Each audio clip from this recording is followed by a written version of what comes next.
আসসালামু আলাইকুম। আমাদের আজকের গল্প ঘোড়ার সঙ্গে ঘোরাঘুরি। লিখেছেন শিবরাম চক্রবর্তী। আর কিছু না, একটু মোটা হতে শুরু করেছিলাম। অমনি মামা আমার ব্যস্ত হয়ে পড়লেন। বললেন, সর্বনাশ, তোর খুড়তুতো দাদামশাই কি সর্বনাশ। কথাটা শেষ করবার দরকার হয় না। আমার মাতুলের খুড়ো আর জ্যাঠা স্থূলকায়তায় সর্বনাশের জাজল্যমান দৃষ্টান্ত। নামের উল্লেখেই আমি বুঝতে পেরে যাই। খুড়তুতো দাদামশাইয়ের বুকে এত চর্বি জমেছিল যে হঠাৎ হার্টফেল হয়েই তাকে মারা যেতে হলো। ডাক্তার ডাকার প্রয়োজন হয়নি। জেঠতুতো দাদামশাইয়ের বেলা ডাক্তার এসেছিলেন, কিন্তু ইঞ্জেকশন করতে গিয়ে মাংসের স্তর ভেদ করে শিরা খুঁজে না পেয়ে গোটা তিনেক সূঁচ শরীরের বিভিন্ন স্থানে গচ্ছিত রেখে রাগে ক্ষোভে হতাশায় ভিজিট না নিয়েই রেগে প্রস্থান করেছিলেন। রেগে এবং বেগে। যে বংশের দাদামশাইদের এরূপ মর্মভেদী ইতিহাস, সে বংশের নাতিদের মোটা হওয়ার মতো ভয়াবহ আর কি হতে পারে। কাজেই আমার নাতি বৃহৎ হওয়ার লক্ষণ দেখে বড় মামা বিচলিত হয়ে পড়েন। প্রতিবাদে সুরে বলি, কি করব, আমি কি ইচ্ছে করে হচ্ছি? উহু, আর কোনো অসুখে ভয় খাই না, কিন্তু মোটা হওয়া বাপস, অমন মারাত্মক ব্যাধি আর নেই। সব ব্যারামে পার আছে, চিকিৎসা চলে, কিন্তু ও রোগের চিকিৎসাই নেই। ডাক্তার কবরেজ হার মেনে যায়। অগত্যা আমাকে চেঞ্জে পাঠিয়ে দেওয়া হয় রোগা হবার জন্য। লোকে মোটা হবার জন্যেই চেঞ্জে যায়, আমার বেলায় উল্টো উৎপত্তি। গৌহাটিতে বড় মামার জানাশোনা ভালো ডাক্তার থাকেন, তার কাছেই যেতে হয়। তিনি আমায় রোগা করে আরোগ্য করার ভার নেন।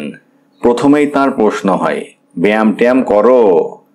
আগে দুবেলা হাঁটি, 2 মাইল 1.5 মাইল, এমনকি আধ মাইল পর্যন্ত, যেদিন যতটা পারি। রাস্তায় বেরুলেই হাঁটতে হয়। হ্যাঁ, হাঁটা আবার একটা ব্যায়াম নাকি? ঘোড়ায় চড়ার অভ্যেস আছে? না তো, সসংকোচে কই।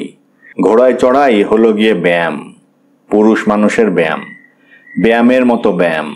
একটা ঘোড়া কিনে ফেলে চড়তে শেখো, 2 দিনে শুকিয়ে তোমার হাড়গোড় বেরিয়ে পড়বে।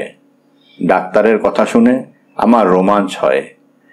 গরু থেকে ঘোড়ার পার্থক্য সহজেই আমি বুঝতে পারতাম। যদিও রচনা লিখতে বসে আমার এসেতে ঘোড়া গরু এক হয়ে এসে মিলে যেত। সেই একতার থেকে ওদের আলাদা করা স্কুলের পণ্ডিতের পক্ষে কষ্টকর ছিল। চতুষ্পদের দিক থেকে উভয়ে প্রায় এক জাতীয় হলেও বিপদের দিক থেকে বিবেচনা করলে ঘোড়ার স্থানই কিছু উঁচু হবে বলতে হয়। যাই হোক, ডাক্তার ভদ্রলোক গৌহাটির লোক হলেও গৌ গাবো না করে গোড়াতেই গরুকে বাতিল করে ঘোড়াকেই তিনি প্রথম আসন দিতে চাইলেন, অবশ্য আমার নিচেই।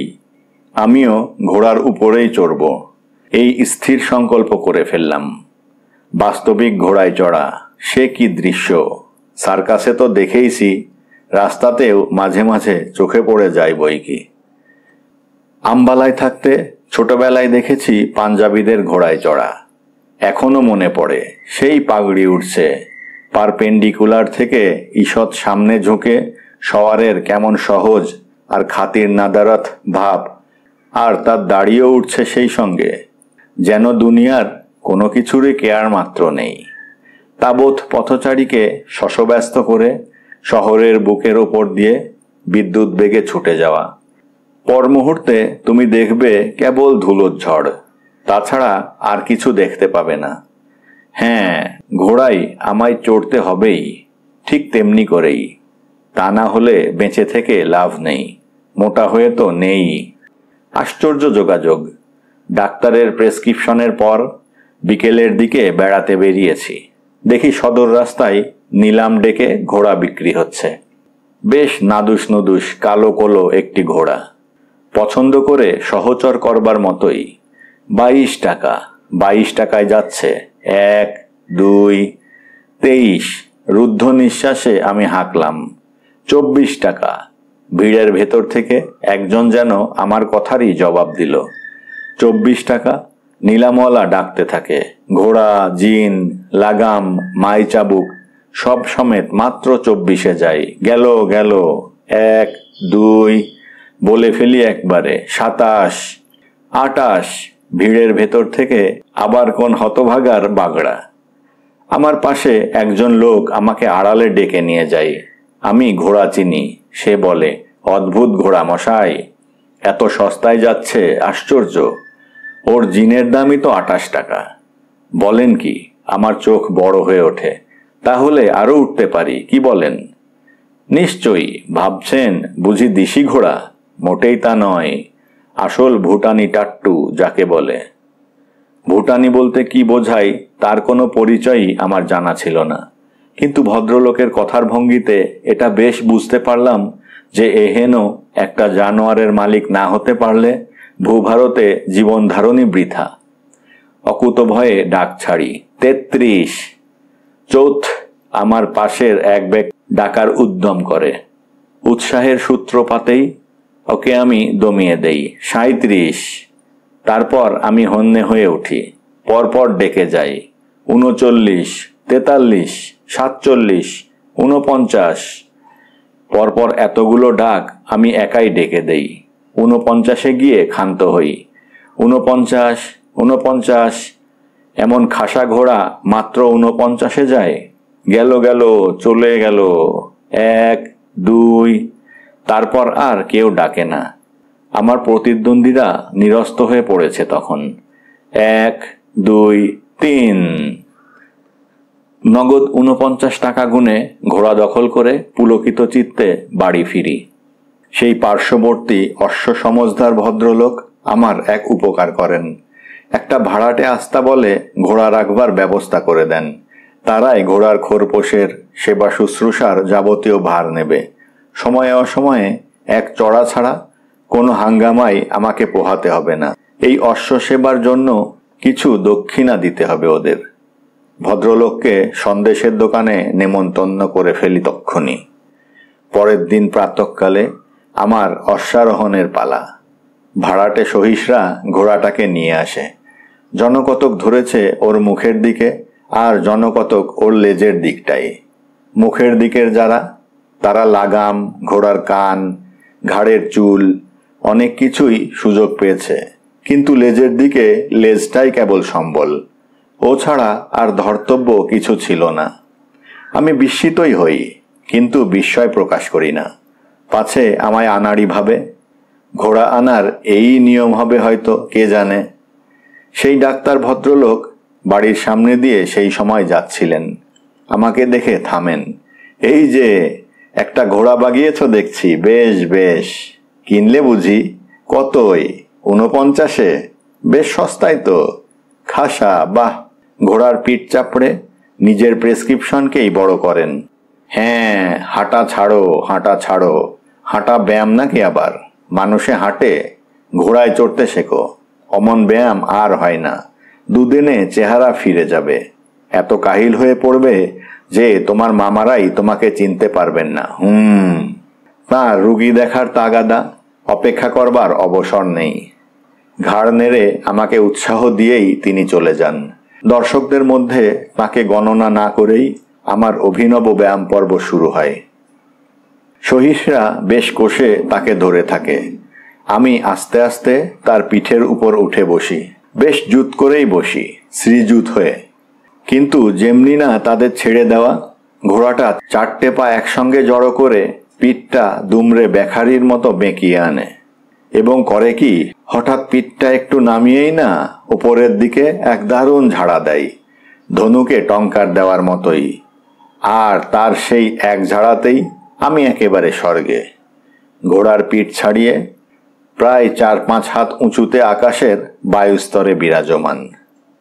শূন্য মার্গে চলাচল আমার ন্যায় স্থূল জীবের পক্ষে সম্ভব নয়, তাই বাধ্য হয়েই আমাকে নামতে হয় ওই ঘোড়ার পিঠেই। আবার সেই মুহূর্তেই আবার যথাস্থানে আমি প্রেরিত হই, কিন্তু পুনরায় আমার অধঃপতন। এবার জিনের মাথায়, আবার আকস্মিক উন্নতি। এবার নেমে আসি ঘোড়ার ঘাড়ের ওপর, আবার আমাকে উপরে ছুঁড়ে দেয়। এবার যেখানে নামি সেখানে ঘোড়ার চিহ্ন মাত্র নেই। অশ্ববর আমার 2.5 হাত পেছনে, দুপায়ে ভর দিয়ে দাঁড়িয়েছেন। তখন আমাকে লুফে নেবার জন্যেই কিনা কে জানে। ঘোড়ার মতলব মনে মনে টের পেতেই তার ধরবার আগেই আমি শুয়ে পড়ি। জানোয়ারটা ততক্ষণে আমাকে ফেলে উন্মুক্ত গৌহাটির পথ ধরে টেলিগ্রামের মতো দ্রুত ছুটে চলেছে। আস্তে আস্তে উঠে বসি আমি। দীর্ঘ নিঃশ্বাস ফেলি। ঘোড়ায় চড়ার বিলাসিতা পোষালো না আমার। একটা হাত কপালে রাখি, আর একটা তলপেটে। মানুষের হাতের সংখ্যা যে প্রয়োজনের পক্ষে পর্যাপ্ত নয়, এ কথা এর আগে এমন করে আমার ধারণাই হয়নি কখনো। কারণ তখনও আরও কয়েকটা হাতের বিলক্ষণ অভাব বোধ করি।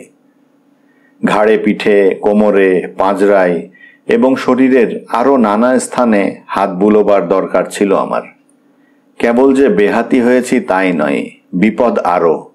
উঠতে গিয়েই সেটা টের পাই। দাঁড়াবার এবং দাঁড়িয়ে থাকার পক্ষে দুটো পাও মোটেই যথেষ্ট নয় বুঝি তখন। সহিসরা ধরে বেঁধে দাঁড় করিয়ে দেয়, কিন্তু যেমনি না ছাড়ে অমনি আমি শটান। তখন সবাই মিলে সহানুভূতি পরবশ হয়ে ধরাধরি করে আমাকে বাড়ি পৌঁছে দেয়। বলা বাহুল্য, এ ব্যাপারেও আমার নিজের হাত পা নিজের কোনোই কাজে লাগে না। এক ওদের হ্যান্ডেল হওয়া ছাড়া নিজের চ্যাংদোলায় নিজে চেপে আসি। তারপর প্রায় 1 মাস শয্যাশায়ী। সবাই বলে ডাক্তার দেখাতে, কিন্তু ডাক্তার ডাকার সাহস হয় না আমার। মামার বন্ধু তিনিই তো। এই অবস্থাতেই আবার ঘোড়ায় চড়ার ব্যবস্থা দিয়ে বসবে কিনা কে জানে। অশ্ব চিকিৎসা ছাড়া আর কিছু তো জানা নেই কথার। সেই পলাতক ভুটানি টাট্টুকে যদি খুঁজে নাও পাওয়া যায়, একটা নেপালি গাঁটটার জোগাড় করে আনতে কতক্ষণ। ডাক্তার না, মাতৃপুরুষানুক্রমে সে আমাদের ধাতে সয় না। বিছানা ছেড়ে যেদিন প্রথম বেরুতে পারলাম, সেদিন হোটেলের বড় আয়নায় নিজের চেহারা দেখে চমকে গেলাম। এতটা কাহিল হয়ে পড়েছি নাকি? নিজেকে দেখে চেনাই যায় না যে। মুখের দিকে তাকাতেই ইচ্ছে করে না। বিকৃত বদনে বাইরে বেরিয়ে আসি। রাস্তায় পা দিতেই আস্তাবলের বড় সহিসের সঙ্গে দেখা। হুজুর, আপনার কাছে আমাদের কিছু পাওনা আছে। পাওনা? আবার আমাকে চমকাতে হয়। কিসের পাওনা? আজ্ঞে সেই ঘোড়ার দরুন। কেন, তার দাম তো চুকিয়ে দিয়েছি। হ্যাঁ, চাবুকের দরুন কোয়ানা পাবে বটে তোমরা। তা চাবুক তো আমার কাজেই লাগেনি, ব্যবহারই করতে হয়নি আমায়। ও কোয়ানাও কি দিতে হবে নেহাত? আজ্ঞে কেবল কোয়ানা নয় হুজুর, 72 টাকা 12.5 আনা মোট পাওনা যে। এই দেখুন বিল। 72 টাকা 12.5 আনা? আমার চোখ কপালে ওঠে। কেন, আমার অপরাধ? আজ্ঞে আপনার ঘোড়ায় খেয়েছে এই 1 মাসে 22.5 টাকার ছোলা, 5.25 টাকার ঘাস। আমি বাধা দিয়ে বলি, কেন, সে তো পালিয়ে গেছে গো। আপনার ঘোড়া? মোটেই না, খাবার সময়েই ফিরে এসেছিল, আর তারপর থেকে আস্তাবলে ঠিক রয়েছে। সেই ছোট সহিসকে হুকুম দেয়, নিয়ে আয় তো ভুটানি টাট্টু হুজুরের সামনে। বলতে বলতে সহিসটা ঘোড়াকে এনে হাজির করে। ঘোড়াটা যে ভালো খেয়েছে দিয়েছে তার আর ভুল নেই। বেশ একটু মোটাসোটাই হয়েছে বলে আমার বোধ হলো। আমরা তো তবু ওকে কম খেতে দিয়েছি, দিতে পারলে ওর ডবল 8 ডবল খেতে পারত, কিন্তু সাহস করে খাওয়াতে পারিনি। হুজুর বেঁচে উঠবেন কিনা ঠিক ছিল না তো। এর আগের সহিসটা হঠাৎ থেমে যায়, আর কিছু বলতে চায় না। পরবর্তী বাক্যটি প্রকাশ করার জন্য আমি পিড়াপিড়ি লাগাই। ছোট সহিসটা বলে ফেলে, ওতে চেপে এর আগে আর কেউ বাঁচেনি হুজুর। বড় সহিসটা বলে, এই তো ঘাস আর ছোলাতেই গেল 5.25 আর 22.5, একুনে 27 টাকা 12 আনা। ভুট্টা খেয়েছে মোট 10 টাকার। ভুটানি টাট্টু কিনা, ভুট্টা ছাড়া ওদের চলে না। এই গেল 37 টাকা 12 আনা। দেখুন না বিল। এর ওপর আবার বজরা। ছোট সহিসটি বলতে যায়, থাম তুই, বলে বড় সহিসটি তাকে বাধা দেওয়ায় আমাকে আর বজ্রাঘাতটা সইতে হয় না। বিল এনেছ? আমার খাল ছাড়িয়ে নিয়ে যাও। মনে মনে বলি, খাল বিল এক হয়ে যাক আমার। এবার ছোট সহিসটা শুরু করে। তারপর ঘোড়ার বাড়ি ভাড়া বাবদ গেল 10 টাকা। ঘোড়ার জন্য আবার একটা বাড়ি আমি অবাক হয়ে যাই। একটা গোটা বাড়ি নিয়ে একটা ঘোড়া করবেই বা কি? ওদের তো খাবার ঘর কি শোবার ঘর, বৈঠকখানা কি পায়খানা আলাদা আলাদা লাগে না, এক জায়গাতেই ওদের সব কাজ। কিন্তু হুজুর, ওই জায়গাটার ভাড়াই হচ্ছে মাসে 10 টাকা। আমার কথা বেরোয় না। সহিসটা সুর মোলায়েম করে বলে, তারপর হুজুরের ঘোড়ার খিদমত খেটেছি, আমাদের মজুরি আছে। আমরাই 10-15 টাকা কি না আশা করি হুজুরের কাছে? হুজুরের অবস্থা তখন মজুরের চেয়েও কাহিল। তবু মনে মনে হিসেব করে অঙ্ক খাড়া করি। তাহলেও সব মিলিয়ে 62 টাকা 12 আনা হয়। আর 10 টাকা 2 পয়সা কিসের জন্য? ছোট সহিসটা চটপট বলে, আজ্ঞে ও 2 পয়সা আমাকে দিবেন, খৈনির জন্যে। ঘোড়ায় খৈনি খাই? আশ্চর্য তো। আজ্ঞে ঘোড়ায় খাইনি, আমি খাবার জন্য ডলছিলাম, ওটার মুখের কাছেই। কিন্তু যেমনি না ফটফটিয়েছি অমনি হারামিটা হেঁচে দিয়েছে, বিলকুল খৈনিটাই বরবাদ। তখনই পকেট থেকে 2 পয়সা বের করে ওকে দিয়ে দিই, যতটা পাতলা হওয়া যায়। দেনা আর শত্রু কখনো বাড়াতে নেই। বড় সহিস বলে, আর বাকি 10 টাকার হিসাব চান? জানোয়ার এমন এক পাজি, আর কি বলবো হুজুর। একদিন বাড়ির মালিকের পাকিটের মধ্যে নাক ডুবিয়ে একখানা 10 টাকার নোট বেমালুম মেরে দিয়েছে, একদম হজম। বলো কি? আমি বিচলিত হই। একেবারে খেয়ে ফেললো নোটখানা, কড়কড়ে 10 টাকা। একেবারে আমরা আশা করলাম, কিন্তু না। পরে অনেক আস্ত ছোলা পেলাম, সেগুলো ঘুগনিওয়ালাদের দিয়েছি, কিন্তু নোট বিলকুল গায়েব। এই টাকাটাও ঘোড়ার খোরাকির মধ্যে ধরে নেবেন হুজুর। আমি মাথায় হাত দিয়ে বসে পড়ি। 10 টাকা ঘোড়ার নস্যি হয়ে গেল ভাবতেই আমার মাথা ঘুরতে থাকে। সহিসটা আশ্বাস দেয়, চাবুকের দামটা তো ধরা হয়নি হুজুর, যদি মর্জি করেন তাহলে ওটার কয় আনা জুড়ে পুরো 73 টাকাই দিয়ে দেবেন, আর আমাদের দুজনকে ওই 2 টাকা। বিনয়ের বাড়াবাড়িতে জড়ীভূত হয়ে বলে সে, আপনাদের মতো আমির লোকের কাছেই তো আমাদের বকশিসের আশা প্রত্যাশা হুজুর। প্রায় সর্বশান্ত হয়ে সহিস বিদায় করি। মামার দেওয়া যা উপসংহার থাকে তা থেকে হোটেলের দেনা চুকিয়ে হয়তো মালগাড়িতে বামাল হয়ে বাড়ি ফিরতে হবে। যাই হোক, ঘোড়াকে আর আস্তা বলে ফিরিয়ে নিতে দিই না, সামনেই একটা খুঁটোয় বেঁধে রাখতে বলি। রাস্তায় আমার ঘোড়ার আস্তানা এখন থেকে। সেই উপকারী ভদ্রলোককে ডেকে দিতে বলি সহিসদের, যিনি কেবল ঘোড়া চিনিয়েই নিরস্ত হননি, আস্তাবলও দেখিয়েছিলেন। সেই ভদ্রলোককেই ঘোড়াটা উপহার দিয়ে তার উপকারের ঋণ পরিশোধ করব। অভিলাষ প্রকাশ করতেই বড় সহিসরা বলে, ওকে কি দেবেন হুজুর, ওর ভগ্নিপতিরই তো ঘোড়া। আমার দম ফেলতে দেরি হয়। সেই নিলামওয়ালা ওর ভগ্নিপতি? সে ধাক্কা সামলাতে না সামলাতেই ছোটটা যোগ দেয়, আর ওনারই তো আস্তাবল হুজুর। আমি আর কিছু বলি না, কেবল এই সংকল্প স্থির করি, যদি আমি গৌহাটিতে থাকতে থাকতেই সেই উপকারী ভদ্রলোকটি মারা যান, তাহলে আমার যাবতীয় কাজকর্ম, গল্পের বই পড়া, বায়োস্কোপ দেখা, চপ কাটলেট খাওয়া এবং আরও যা কিছু সব স্থগিত রেখে ওর সব যাত্রায় যোগ দেব। সব আমোদ প্রমোদ ফেলে প্রথমে ওই কাজ। সেদিনকার অ্যামিউজমেন্ট ওই। সহিসরা চলে যায়। আমি ঘোড়ার দিকে তাকাই আর মাথা ঘামাই। কি গতি করব ওর, কিংবা ওই আমার কি গতি করে? এমন সময়ে ডাক্তারের আবির্ভাব হয় সেই পথে। আমাকে দেখে একগাল হাসি নিয়ে তিনি এগিয়ে আসেন। এই যে, বেশ জীর্ণশীর্ণ হয়ে এসেছ দেখছি। 1 মাসেই দেখলে তো, তখনই বলেছিলাম ঘোড়ায় চড়ার মতন ব্যায়াম আর হয় না। পায়ে হেঁটে কি এত হালকা হতে পারতে, আরও মুটিয়ে যেতে বরং। যাক, খুশি হলাম তোমার চেহারা দেখে। বাড়ি ফিরে মামাকে বলো মোটা রকম ভিজিট পাঠিয়ে দিতে আমায়।